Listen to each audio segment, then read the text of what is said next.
Assalamualaikum warahmatullahi wabarakatuh, Ustadz. Waalaikumsalam. Afwan, tapi ini di luar tema. Saya kan pengajar TPA. Jadi di TPA itu diajarkan syair yang mengenai kidam, wujud, bako, mukhalafatu lil hawadisi, dan seterusnya. Gimana Ustadz? Apakah saya ikut mengajarkan atau tidak? Nggak usah. Nggak usah. Terus bagaimana saya menyampaikan kepada guru tersebut? Suruh hafal aja Asmaul Husna. Ada Asmaul Husna yang agak dinasyidkan, enggak apa-apa. Ada Asmaul Husna yang dinasyidkan. Kalau kita suruh hafal ya enggak jadi masalah. Anak biar tahu nama-nama Allah yang terindah. Suatu saat bermanfaat bagi mereka tatkala dijelaskan makna dari nama-nama tersebut. Sekarang mereka cukup menghafal. Susah apa qiyamuhu bi nafsi mukhalafatul lil hawadits. Nanti masuk dalam masalah-masalah itu ibaratnya ahli kalam. Ya, mukhalafatul hawadits itu ibaratnya ahli kalam. Ya. Wujud kidam baqa itu ibaratnya ahlul kalam, kidam itu. Kalau kita awal wal akhiru wal zahiru wal batinu lebih bagus ya. Oleh karenanya saya sarankan diganti dengan nama-nama Asmaul Husna. Sebagian dinasyidkan ada. Kalau anak-anak biar mudah hafal tidak ada masalah. Sehingga mereka menghafal nama-nama Allah tersebut bukan untuk jadikan zikir, bukan. Tetapi mereka hafal suatu saat biar dijelaskan maknanya di kemudian hari bermanfaat bagi mereka. Coba perhatikan Pak, ucapan beliau ini luar biasa sekali. Beliau mengatakan segala puji bagi Allah sebagaimana Allah mensifati dirinya. Maksudnya kata beliau, kita sebagai makhluk hendaklah mensifati Allah sesuai dengan apa yang Allah sifati dirinya dalam Al-Quran dan hadis. Jangan sifati dengan akal kita. Jangan sifati dengan pendapat kita. Kalau misalnya misalnya ada orang berkata begini, Allah wajib punya sifat begini dan mustahil punya sifat begini. Lalu ia tentukan sendiri. Ya, sifat wajib bagi Allah ada 20, wujud, kidam, bako, mukhalafatun lil hawadisi, dan pokoknya cuma 20 aja, nggak boleh lebih. Waduh, ngatur banget sama Allah Pak, namanya Pak. Ya, bayangkan Pak, ya. Kita dulu juga, saya juga dulu belajar, katanya sifat Allah yang wajib hanya 20, nggak boleh lebih dari 20. Ajib. Terus nama Allah berapa? 99. Berarti kalau 99 kurang 20 berapa Pak? 79. Berarti ada 79 nama tidak mengandung sifat. Ini enggak masuk di akal kayaknya Pak. Dan memang tidak sesuai dengan apa yang ditunjukkan oleh Al-Quran dan hadis Nabi SAW. Sekarang Bapak beribadah mengharapkan ridho Allah tidak? Baik, ada enggak sifat ridho dalam 20 sifat? Enggak ada. Berarti konsekuensinya kalau Bapak hanya beriman kepada 20 sifat, Bapak tidak boleh beriman Allah punya sifat ridho. Bapak takut enggak dari murka Allah? Saya takut dari murka Allah. Enggak ada dalam 20 sifat Allah punya sifat murka Pak. Berarti kalau kita hanya beriman kepada 20 saja, berarti kita menolak sifat murka. Subhanallah, berapa banyak Al-Quran menyebutkan tentang sifat-sifat yang tidak ada dalam 20 sifat. Makanya Pak, ya, ketika orang mengatakan, ya Allah, engkau wajib punya 20 sifat. Loh kok ini ngatur siapa gitu kan? Makanya Imam Syafi'i mengatakan apa? Segala puji bagi Allah sebagaimana Allah mensifati dirinya dalam Al-Quran. Artinya, kewajiban kita sebagai makhluk, sifatilah Allah sesuai dengan apa yang Allah sifati dengannya dalam Al-Quran dan hadis Nabi SAW, tanpa kita menyerupakan Allah dengan makhluknya. Allah berfirman apa Pak? Laisa kamitslihi syai'. Allah tidak serupa dengan apapun juga. Wa huwas sami'ul alim, dan Allah mendengar lagi Maha melihat. Maksudnya apa? Artinya mendengarnya Allah tidak serupa dengan mendengarnya makhluk. Melihatnya Allah tidak serupa dengan melihatnya apa? Makhluk. Sekarang Pak, mereka yang mengatakan katanya sifat Allah hanya 20, mereka tidak beriman Allah punya sifat marah. Alasannya apa? Karena itu sifat makhluk. Yang namanya marah kan ghalyanud dam fil qalb, kata mereka. Mendidihnya darah di hati. Ini mustahil buat Allah. Gak mungkin Allah punya sifat marah.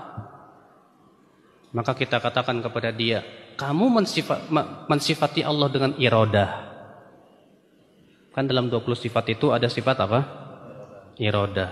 Kan iradah juga sifat makhluk. Apa kata mereka? Tapi iradah Allah tidak serupa dengan iradah makhluk. Kita katakan marahnya Allah pun tidak serupa dengan marahnya makhluk. Apa bedanya? Yaitu Rasulullah SAW telah bersabda tentang ini di dalam hadis sahih riwayat Imam Muslim yang tadi saya sebutkan. La uhsi thana'an 'alaika anta kama athnaita 'ala nafsik. Ya Allah, aku tidak mampu membatasi pujian bagimu. Engkau adalah seperti pujian yang engkau tujukan bagi dirimu sendiri. Ini menunjukkan orang yang paling mengenal Allah tidak akan mampu membatasi pujian dan sanjungan bagi Allah. Makanya kalau ada orang yang mengatakan nama-nama Allah itu terbatas, sifat 20, sifat jumlahnya cuma 20, jumlahnya cuma sekian belas dan seterusnya. Ini hadis ini saya sudah bertentangan dengannya. Ya, bagaimana bisa membatasi zat yang maha sempurna? Kalau Rasulullah SAW mengatakan saja saya tidak mampu membatasi, masa ada orang yang membatasinya dengan jumlah bahkan yang sangat sedikit? Cuman 20, cuman belasan dan seterusnya. Nama Allah yang Asmaul Husna yang 99 saja sudah jelas-jelas membantah pembatasan tersebut. Karena setiap nama mesti mengandung sifat. Ini saja yang 99 bukan merupakan pembatasan. Bagaimana membedakan asma dan sifat, Ustaz? Asma itu artinya isim. Isim itu nama. Disebut nama karena itu tanda untuk seseorang, untuk zat. Antum punya nama nggak? Namamu siapa? Hah? Rama. Kalau kamu nggak punya nama, kira-kira saya panggil apa? Nggak tahu. Woi, woi. Hai orang. Susah kan? Tapi karena ada nama, nama itu sebagai tanda untuk dia. Ini namanya Rama, ini namanya apa? Agus, ini namanya apa? Adam, ini namanya apa? Rizki. Ketika kita tahu nama, oh kita bisa panggil. Itu namanya nama. Jadi nama itu tanda untuk Allah punya nama, namanya Rahman, Rahim, Aziz, Ghafur. Tanda untuk Allah Subhanahu wa taala. Tapi setiap nama Allah pasti mengandung makna. Makna ini merupakan sifat Allah. Namanya Rahman. Rahman itu artinya apa? Yang maha rahmah. Rahmat itu artinya apa? Kasih sayang. Dan sifatnya Allah kasih sayang. Jadi bukan sebatas nama. Kalau manusia bisa saja namanya soleh, tapi orangnya nggak soleh. Ya nggak Pak? Nama kamu siapa? Soleh. Tapi ternyata orangnya gua garong gitu kan. Bisa. Ya, nama kamu siapa? Khair. Khair kan tadinya bagus, baik gitu kan. Tapi orangnya ternyata sableng gitu kan. Bisa jadi. Ya. Kalau Allah nggak mungkin. Allah namanya Rahman. Tapi namanya bukan hanya sebatas Rahman. Ya, akan tetapi juga sesuai dengan maknanya. Bahwa Allah itu maha kasih sayang. Tapi tidak setiap sifat bisa jadikan apa? Nama. Karena syarat sifat boleh jadikan nama itu kalau sempurna dari seluruh sisi. Adapun kalau dari satu sisi sempurna tapi sisi lain yang kurang sempurna, nggak boleh jadikan nama.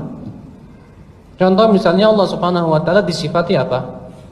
Marah. Sedangkan marah itu dari satu sisi sempurna, tapi sisi lain kurang sempurna. Kalau dimutlakan Allah Maha Pemarah, kurang. Antum aja kalau disebut kamu ini pemarah banget sih, nah kan? Kurang. Tapi kalau disebut Allah mempunyai sifat marah kepada orang-orang yang berhak mendapatkan marahnya dari orang kafir dan yang lainnya, sempurna sudah.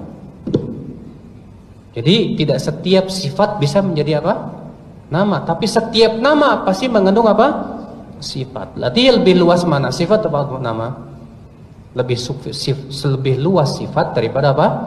Nama. Paham tidak? Apakah sholat duha berjamaah dengan istri dan jadi keseringan sehari-hari? Apakah ini bid'ah? Bisa jadi.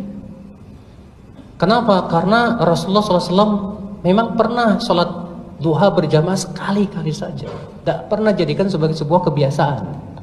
Tapi kalau itu antum jadikan keseringan, berarti antum melakukan sesuatu yang tidak pernah dilakukan Rasulullah dan para sahabatnya.